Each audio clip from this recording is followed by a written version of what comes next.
నల్లధనం నియంత్రణ కోసం పెద్ద నోట్లు రద్దు చేయడంపై అధికార విపక్షాల మధ్య విమర్శలు కొనసాగుతున్నాయి.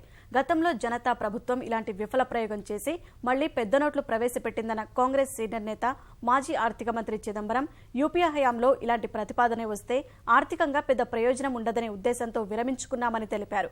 కేంద్రం నిర్ణయం వల్ల ప్రత్యేకించి సామాన్యుల ఆర్థిక కార్యకలాపాలకు ఆటంకం కలుగుతుందని అభిప్రాయపడ్డారు.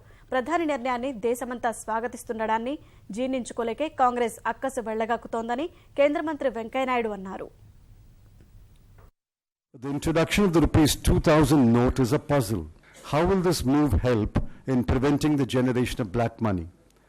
If new income or wealth is unaccounted, will not that income or wealth be hidden in the rupees 2000 notes? How is demonetization of high denomination notes served if a new and higher denomination note is introduced? Government must explain this apparent puzzle. ఇలాంటి చరిత్రాత్మక నిర్ణయం తీసుకున్నప్పుడు అక్కడక్కడ ఒక రోజు 2 రోజులు కొంతమంది కొన్ని ఇబ్బందులు జరగవచ్చు. కానీ దీని నుంచి తప్పించుకునే దానికి మాత్రం అడ్డదారులు కల్పించకూడదని నిర్ణయించుకున్నాం. భూముల యొక్క విలువలను విపరీతంగా పెంచేసి చాలా మంది కృత్రిమమైన రేట్లు నిర్ణయించి మార్కెట్ ని ఇబ్బంది పెడుతున్నారు.